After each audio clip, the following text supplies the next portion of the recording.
For the education.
We thought we would have trouble getting there.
Well, I think he's the first. You don't know.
They're planning on putting it somewhere else now.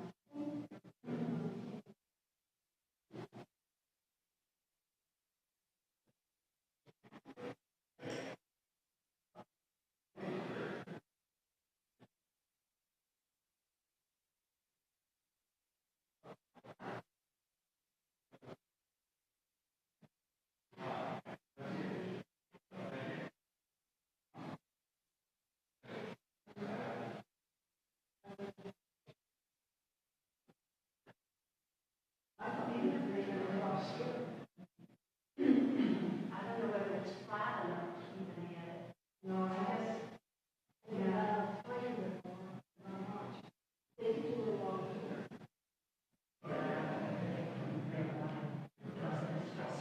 That one too. And here you can get position. I don't remember the announcement of the members of the council and more.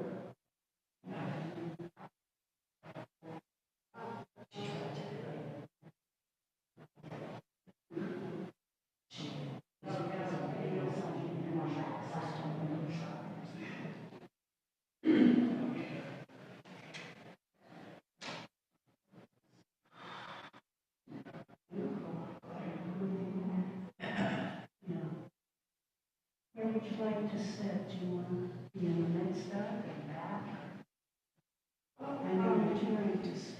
If we could be over there, so my hearing. What's wrong with that? Something like that? Yeah, that would be fine. Then my hearing would be fine. So I was thinking.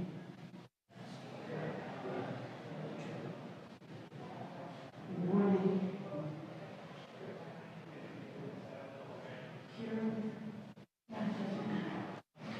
I'm going to take my book. Swap it out. Yeah, I don't know. Really? Just in case. Oh!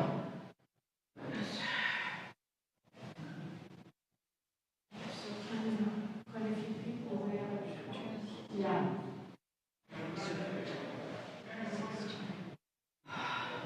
I started out early and thinking, oh, I missed the bridge racing. The bridge racing was late. So you just want to read everybody in here and everything?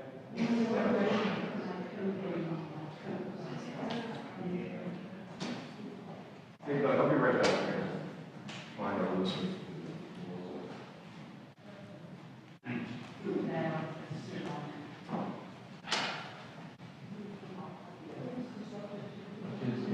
first couple cues here.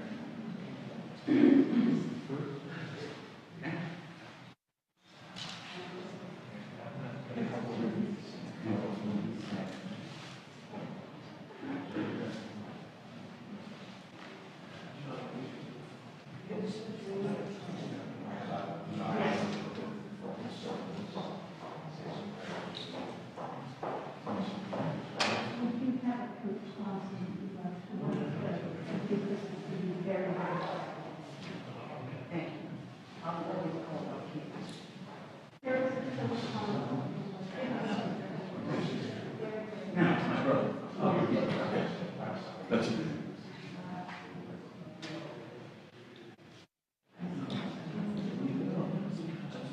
Like I say, you're about me.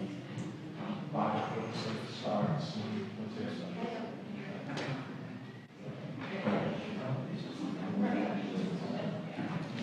I have one quick thing.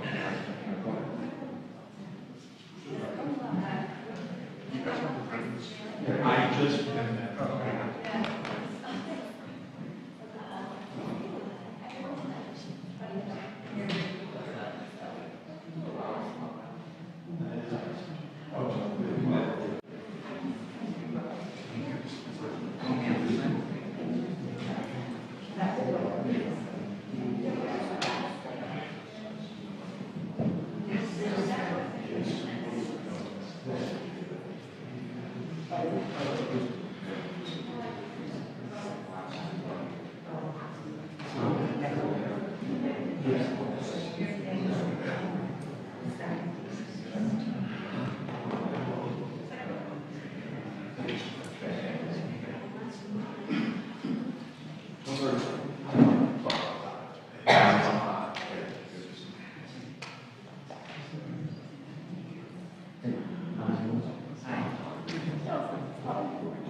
Remember Daniel? Thank you very much. Okay. Okay. Yeah.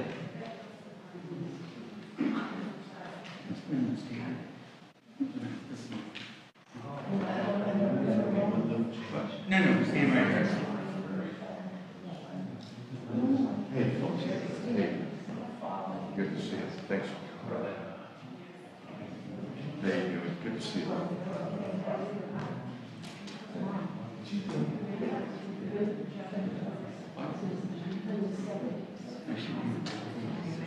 This is yeah. You may have been. Yes.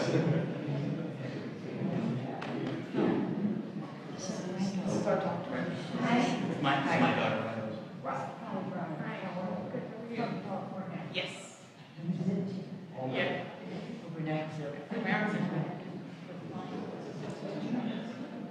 Hi, good to meet you.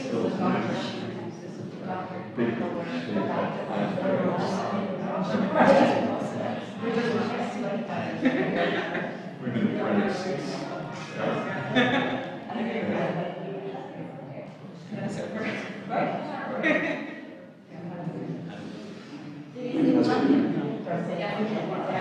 She's on the Boston.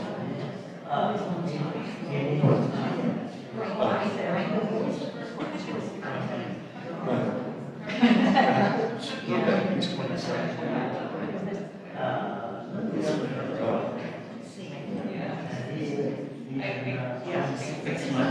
Oh, really?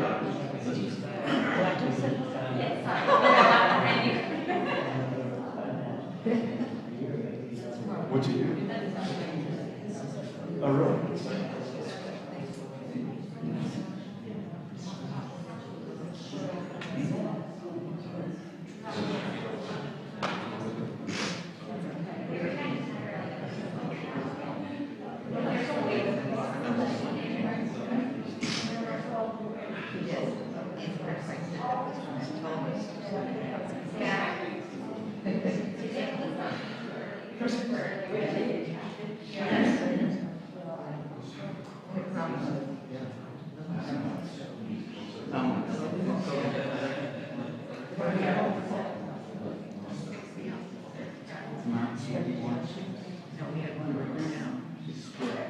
That's all right.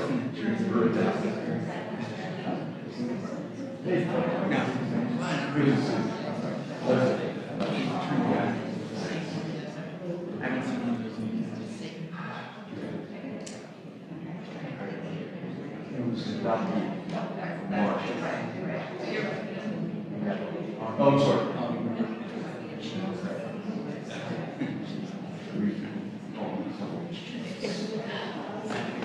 Well.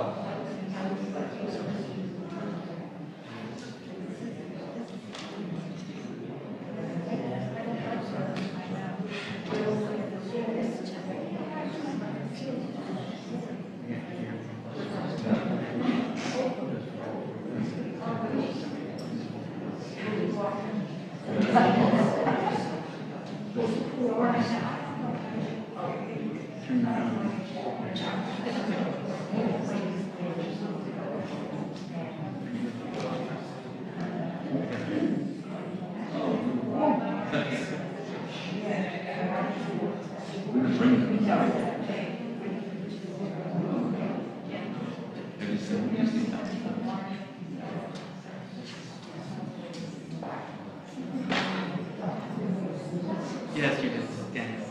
Yeah, this is Phyllis and Ellis. Sorry, now I learned time. Yes, yes.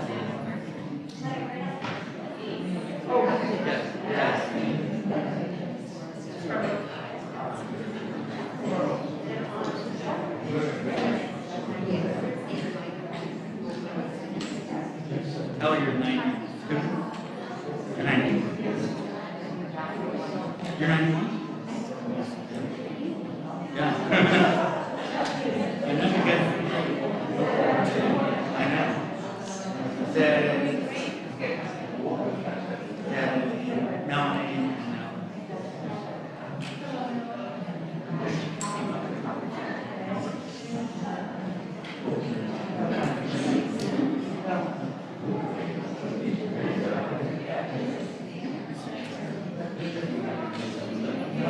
This is Elizabeth. And this is Kate.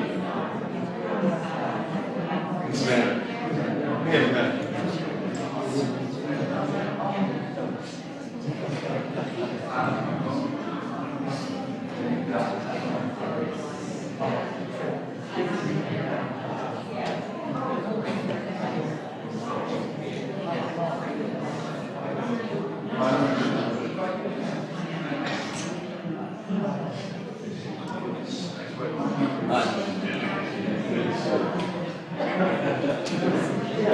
And then Elizabeth. And this is Kate.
And this is Elizabeth. This is Herbert. And this is Benjamin. This is Mrs. Barrett. And we had Mom and Sparrow talk together. And we got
We did, okay.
Hello, excuse me, everyone. Excuse me, everyone. If we could find our seats at this time, everyone, our services will be starting shortly.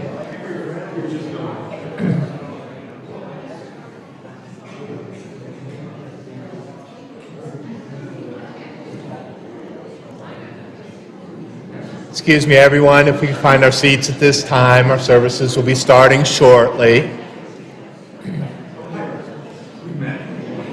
And just a reminder for everyone, if you could silence your cell phones at this time, please. Thank you. No, I did not.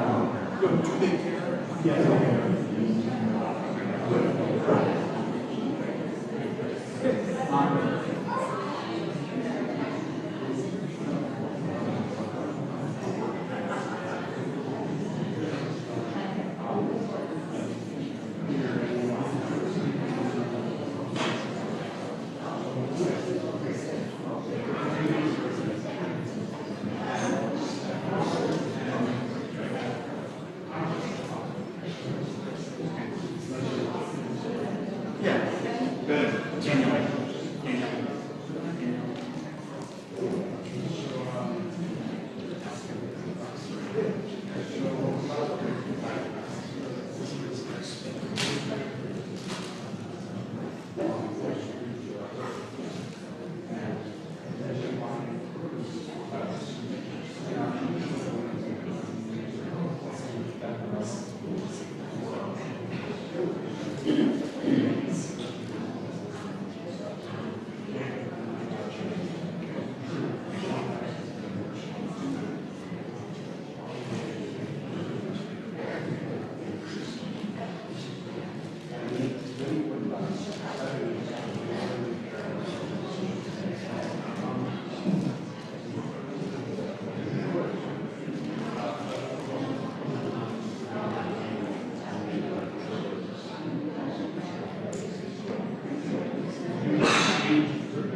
Good morning, everyone.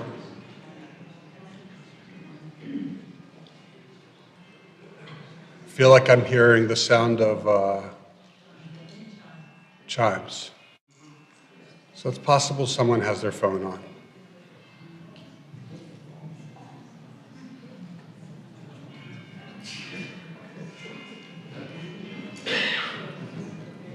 We've figured out who the guilty party is, and we're going to be staring at her.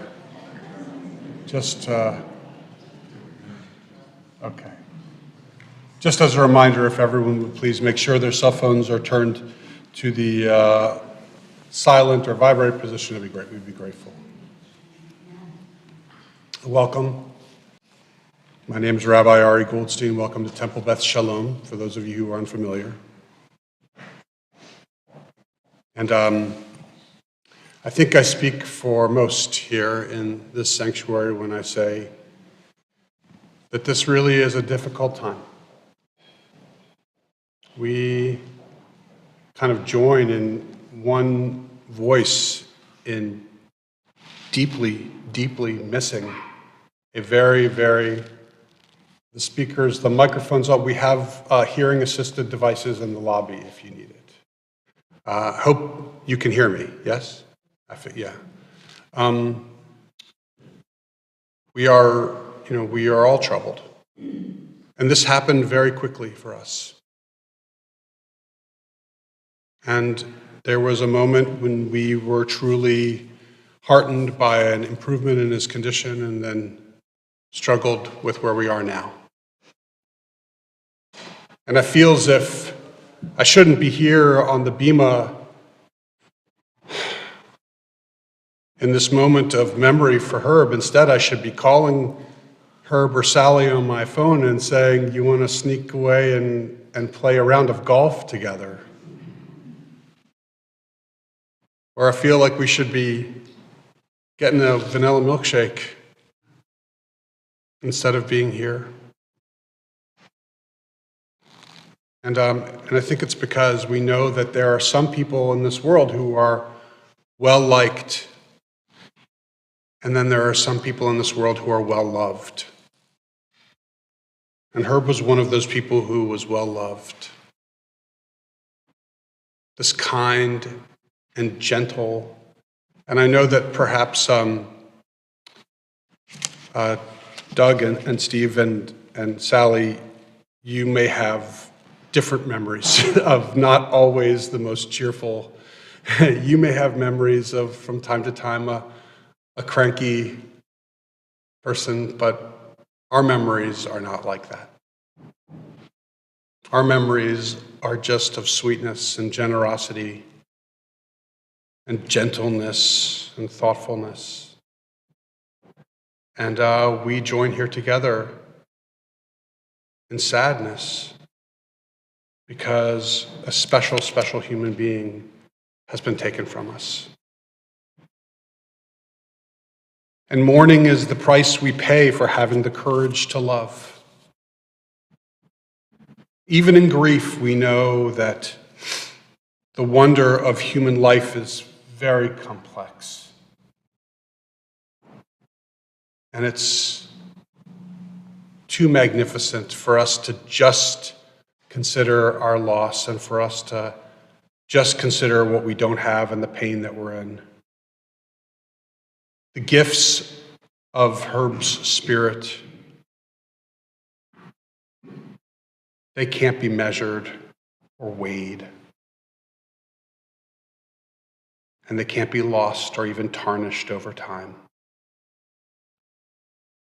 Even in our darkest hours, even in these very early raw moments, we know that some of Herb's light and warmth will always be with us. And it will bring us comfort and courage and hopefully in the fullness of time, peace.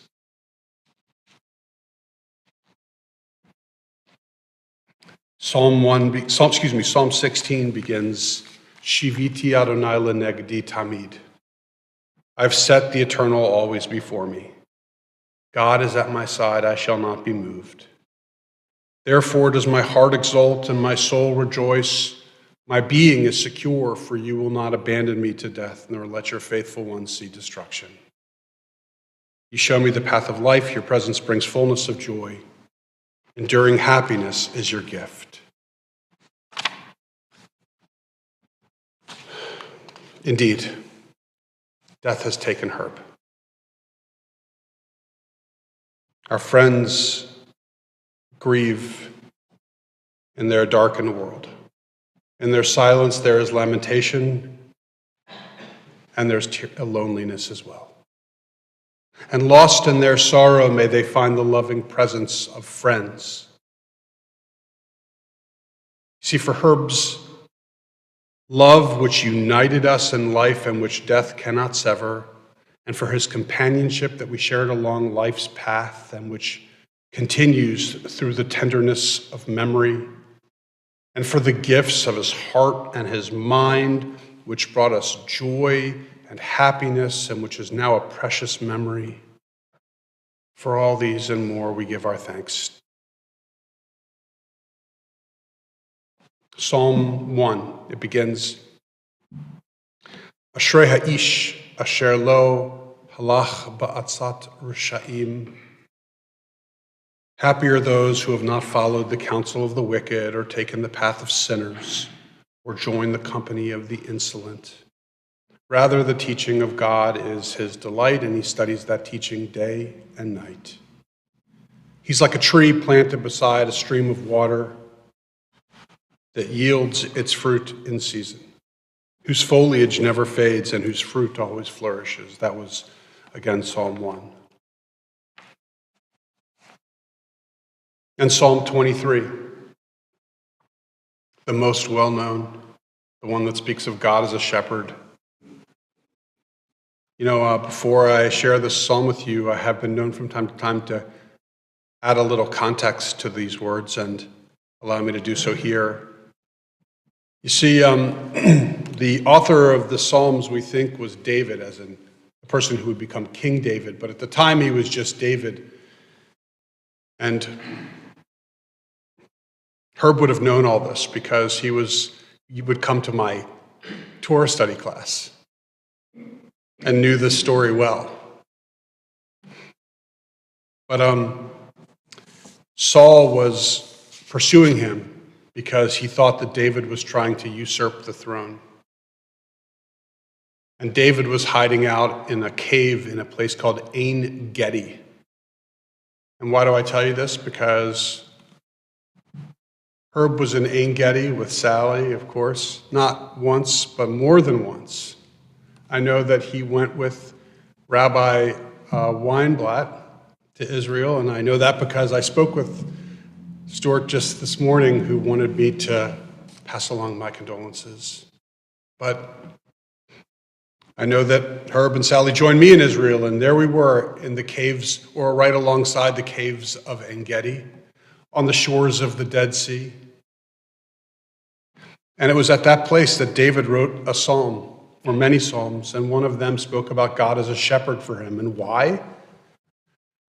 It's because he didn't know if he was going to make it through this ordeal. And he looked for God to help him as he was struggling with King Saul pursuing him. But here's the thing. As we read this psalm, we don't know if the psalmist is talking about God being a shepherd for us as we live or when we die. And the reason why that's meaningful is because it reminds us that we are still part of the same flock with Herb. We're still linked with him. And so allow me to share with you Psalm 23 in Hebrew, and then afterwards, if you'd like to join me, I totally encourage you to. Psalm 23 goes like this. Adonai ro'i lo echsar bin ot deshe, yarbitzeni al me menuchot, yanachaleni, nafshi yeshovev, yancheni v'ma'aglei tzedek lama'an shemo, gam ki elech begei tzal mavet, lo ira ra ki ata imadi.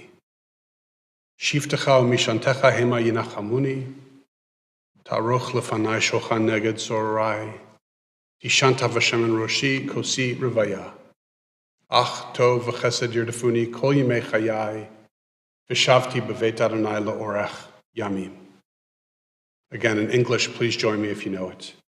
The Lord is my shepherd, I shall not want.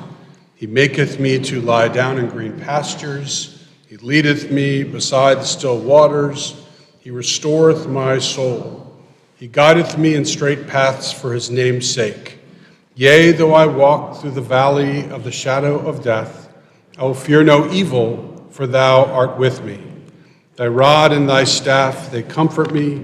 Thou preparest a table before me in the presence of mine enemies. Thou hast anointed my head with oil, my cup runneth over. Surely goodness and mercy shall follow me all the days of my life, and I shall dwell in the house of the Lord forever. Yes.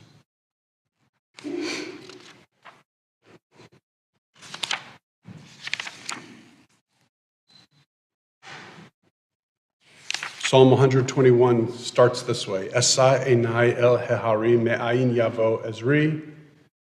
Ezri me'im Adonai ose shamayim va'aretz. In English, I lift up my eyes to the mountains.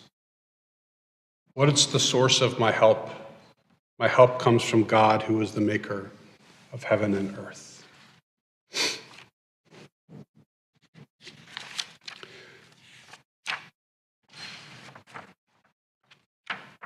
So there's first a poem. This beautiful poem written by Alvin Fine, who was a rabbi probably about 90 years ago. And his words are so meaningful and so worthy that they have long outlived him and will stay with us for quite a while, I'm sure. So these words are, birth is a beginning and death a destination. But life is a journey, a going and a growing from stage to stage, from childhood to maturity and youth to age, from innocence to awareness and ignorance to knowing, from foolishness to discretion and then perhaps to wisdom, from weakness to strength, or strength to weakness, and often back again.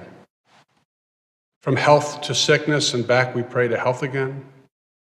From offense to forgiveness, from loneliness to love, from joy to gratitude, from pain to compassion, and from grief to understanding, and from fear to faith.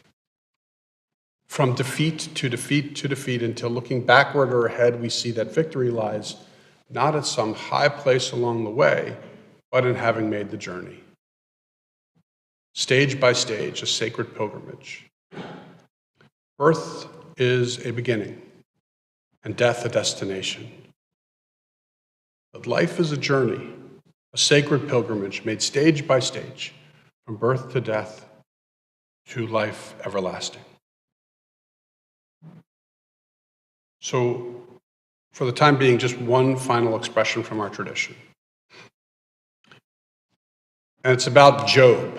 Now, if you know Job, then you know it's one of the sad stories of the Bible.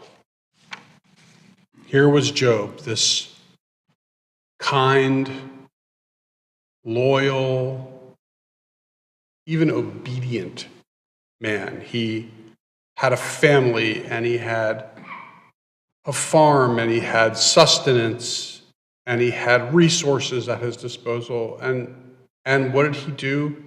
He was grateful. Every single day, he communicated his gratitude.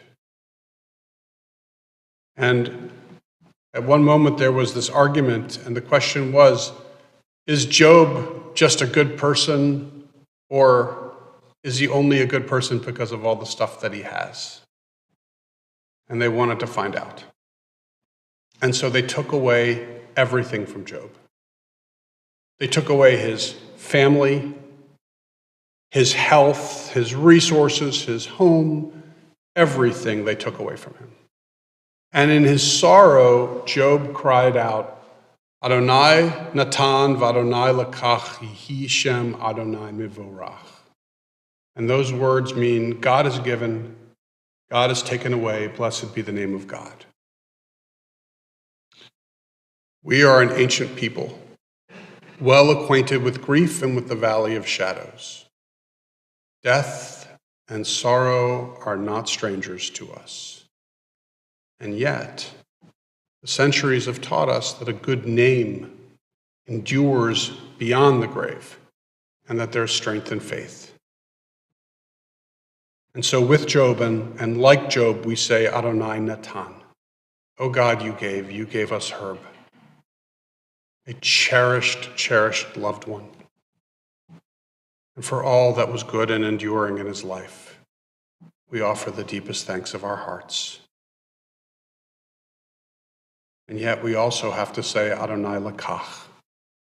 Oh God, you have taken from us. And we pray for the strength to turn our broken hearts into an altar of trust. So hopefully in time we can say, like Job, Yehi Shem Adonai Mivorach, blessed be God's name now and forever.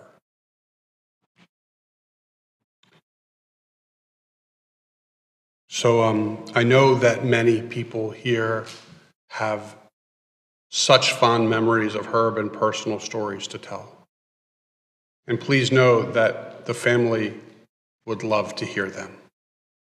But we do not have the time nor opportunity to share those stories this morning. But you have time to share those stories later tonight.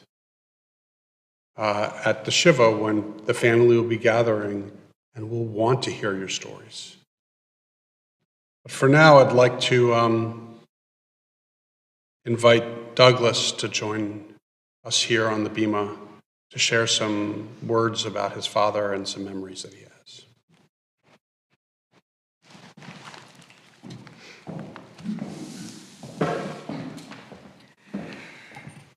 Thank you, Rabbi.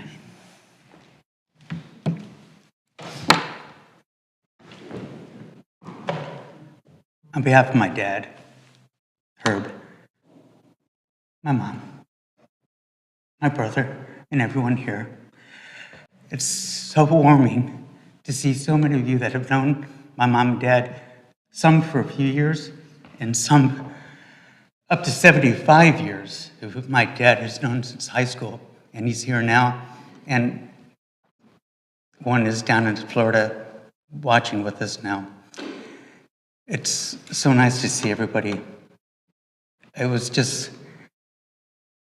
so hard to see everyone here as opposed to my parents' 65th anniversary just a few months ago, and we were all celebrating, and we were hoping to get to another one. But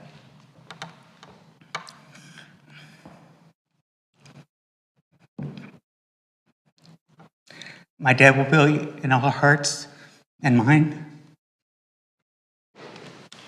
And I want to read something that my dad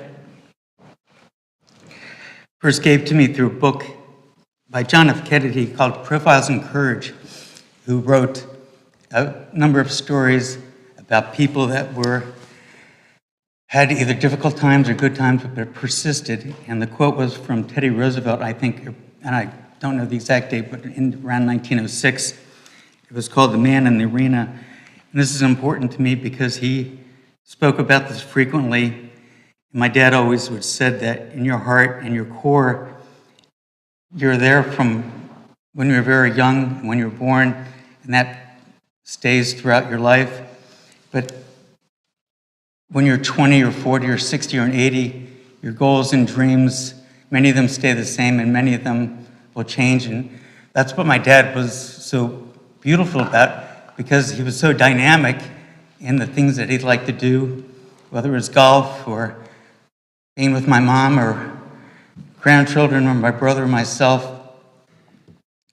And he always had this desire to do yet another either challenge or event, or even just going to dinner at a special place that we'd pick out, or talking about the so many stories of people that are in this room right now.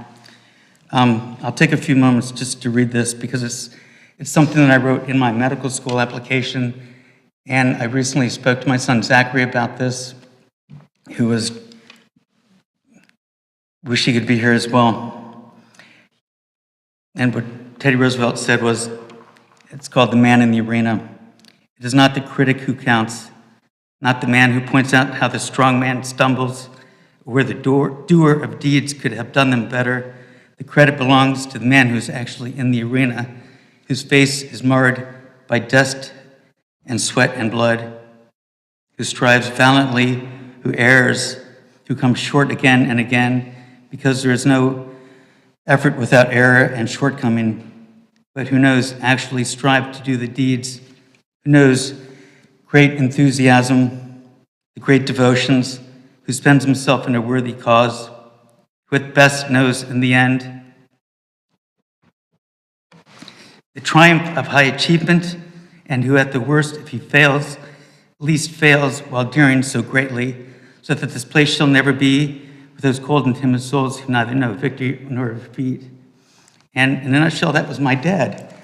He did fail a few times in business, but that was early on, but he persisted in life, both from a professional perspective and, more importantly, a family and friend perspective. And that's where he shined and will ever shine in my heart and everyone here. Thank you.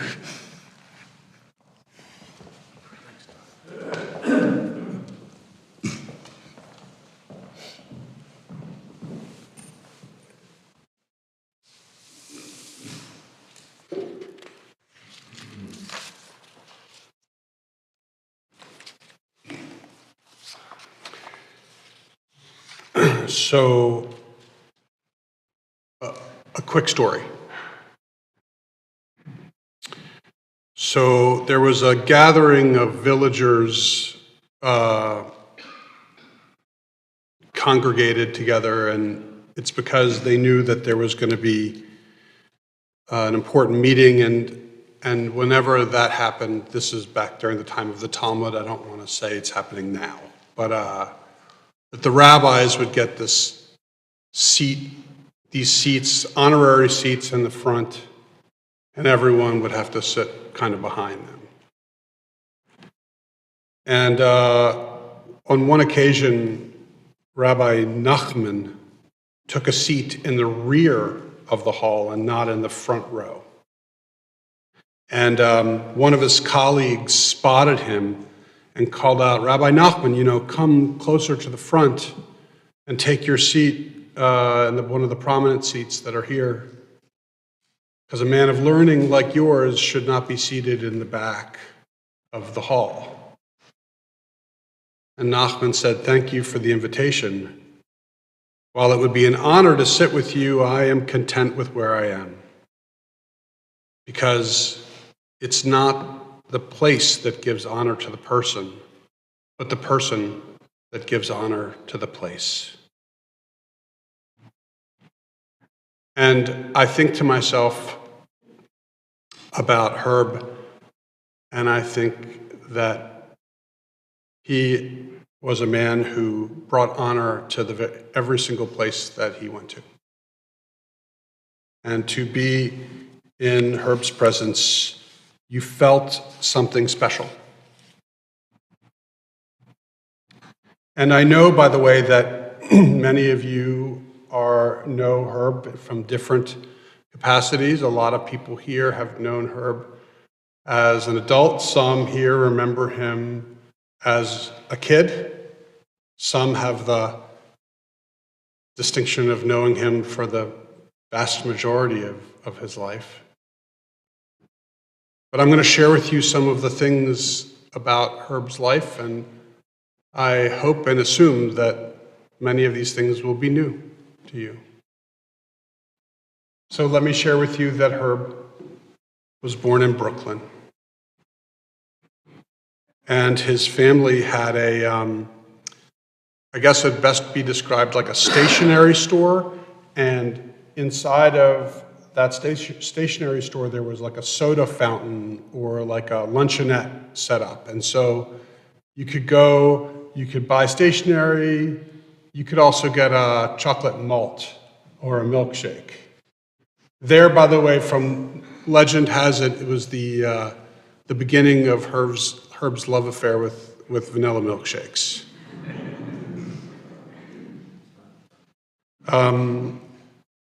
He studied at what we know of as SUNY Binghamton. Some here went to SUNY Binghamton with him. Some here went to SUNY Binghamton after him. But nonetheless, he certainly loved his experience there. And the best part of his experience there, of course, was meeting Sally. After graduating, he went to the Army. The flag on his casket speaks to that. He was at Fort Collins, which is in Colorado. Most of his friends were in New Jersey. He was in Colorado. And then Fort Hood. And his departure came at a great sadness for the various different people in his commanders, because supposedly he was just an extraordinary worker and gave everything that he had and was so skilled in terms of what he did when he was in the Army. But I think more important than his time in the Army, of course, is his time after the Army. Marrying Sally, of course, two boys born to them in different cities, but throughout the course of spent the course of their lives together. And Herb had many jobs. We learned this. Some of them he was a success at most. He was an extraordinary salesman. But he started working, and I think most people in this room will know what a mimeograph machine is. He began his career by selling mimeograph machines. and then worked in a pharmaceutical company and sold office furniture for many, many years. And in fact, he was in charge of this whole kind of mid-Atlantic, moving into Pennsylvania, West Virginia region, selling office furniture. And what happened was, during that time of selling office furniture, he was very good, very successful, and people started asking for things which weren't necessarily office furniture. And he would, being the kind of the pleaser and the person that he was, he would, get whatever people needed. And it soon happened that he became so successful at that he opened up his own business, and obviously that's where the origins of the business, the flooring business is. And he worked there for 30 years in that capacity. He went from an office furniture to a decorating company, and then to a flooring company. But I think that we all know that when you talk about someone's work, it feels very limited. When you speak about someone and just say, this is what his accomplishments were at work, it feels just empty, because you know that there's so much more to a person than just what they did for a living, to make money. More importantly is what they were and who they were and the relationships that they had. Herb again. He excelled.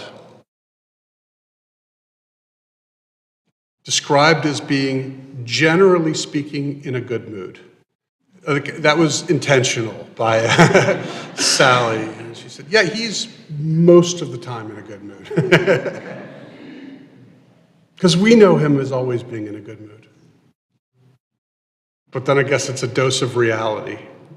No one can be that perfect. He loved Sally's cooking.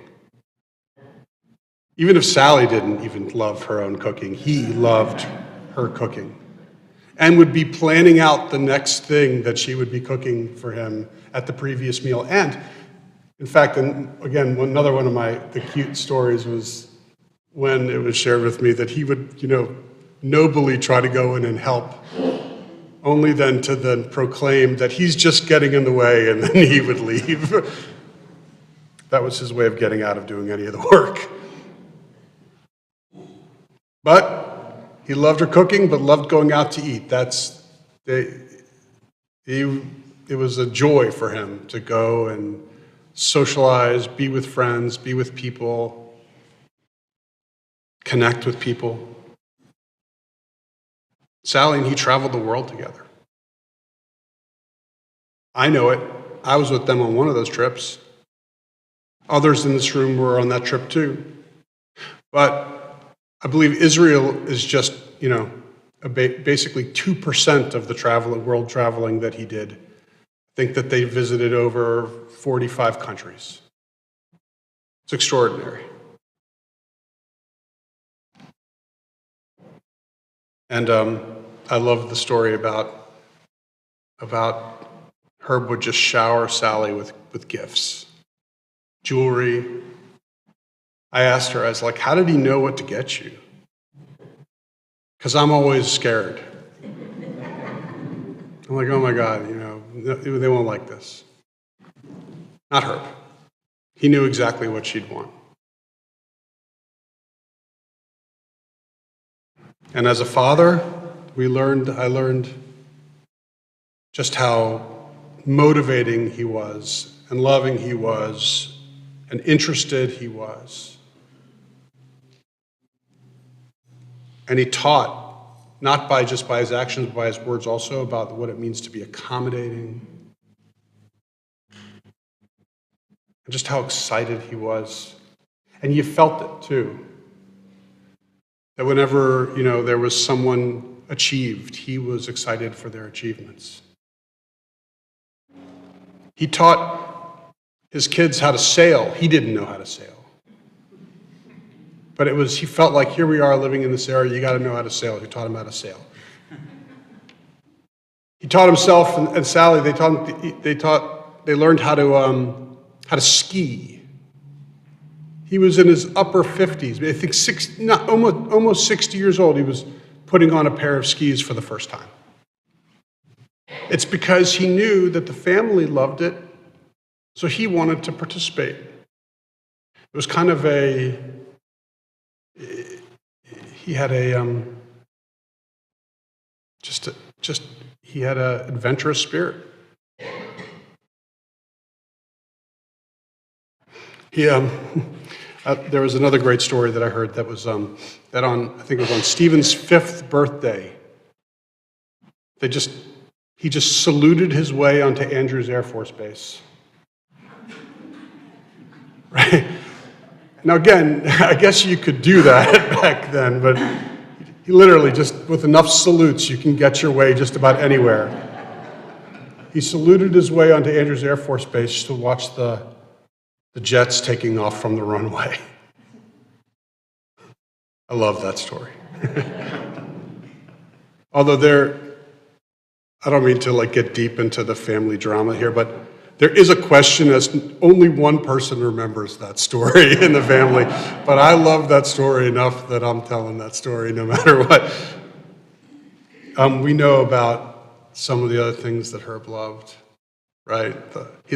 For the stock market, he was addicted to the stock market and golf. I could speak to that one. Going out, traveling, music, by the way, the symphony he loved. I remember there was one that you went with the Annapolis Symphony Orchestra, I think, to Europe just to watch them perform. It's extraordinary. Oh, and he had a sweet tooth. I forgot about that one, too. He's just a beautiful, sweet man. Loving, beautiful, sweet man. I think that we're all just kind of in this place of just feeling raw. This was just a little too early. And look, no one is doubting that he lived a long life. We're just saying that we think it was taken too quickly. We're not saying that, that he was this 30-year-old man who had decades in front of him.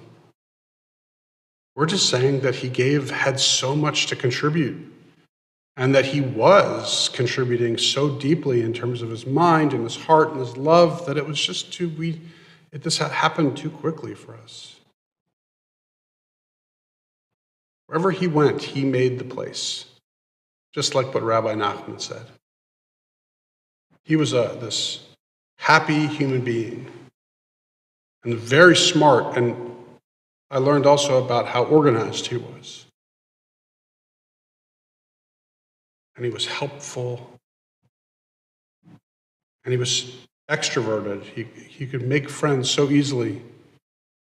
He just goes out and gets a cup of coffee. The next thing you know, he has come back and made a new friend who knows all about the family and who introduces himself to Sally, and Sally has no idea who this individual is. It's because it's a friend that is 1 day old. He was confident and loving and humble, and he will be remembered. Because not just of the beauty of his life, but also because of the lessons and the legacies that he leaves behind for us. Lessons and legacies that will truly inspire us and help us become better human beings as a result of the type of human being he was. And in our tradition, we say, Zecher Tzadik Livracha Me Ata Ve'ad Olam. It means, may the memory of a righteous person always endure in our hearts and in our minds as a blessing. Amen.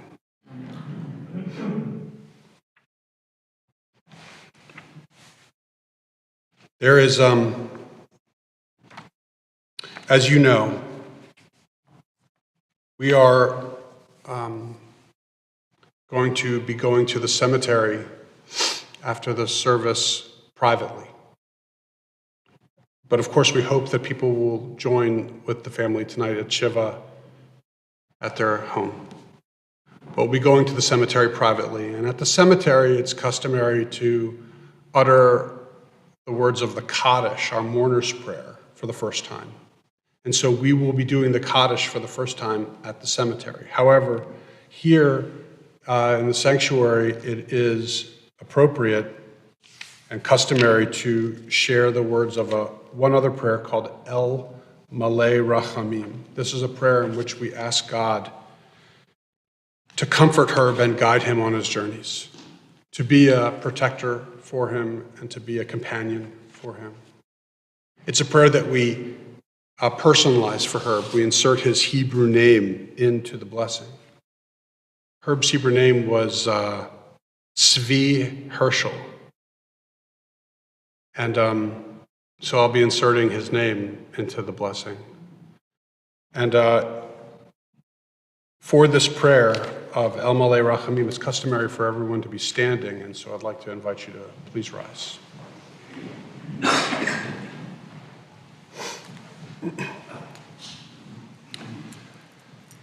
El Malay Rachamim, Shochen Bamromim, Hamitzei Menucha Nechona, Tachat Kanfei HaShechina, Im Kedoshim et Horim Kezohar Harakia, Mazhirim et Nishmat, Tzvi Herschel ben Yaakov, Shalach lo lamo, Baal Rachamim Yastirehu, Beseter Kanafav lo lamim, Vitzror Bitzror Chaim et Nishmato, Adonaihu Nachalato, V'yanuach b'shalom al mishkavo, V'nomar, Amen. Compassionate God, eternal Spirit of the universe, grant perfect rest in your sheltering presence to Herbert Abeles, Herb, who was the son of Julius and Selma, for he has now entered eternity. O God of mercy, let him find refuge in the shadow of your wings, and let his soul be bound up in the bond of everlasting life. God is his inheritance. May he rest in peace. And let us say, Amen. You may be seated for a moment, yes.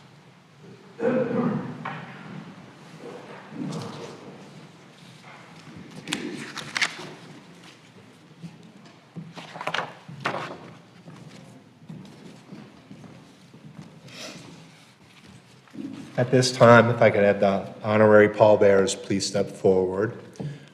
Bob Grenitz, Jerry Pamerett, Bob Pollock, Dave Fox, Vincent Bob Borelli. Please step forward.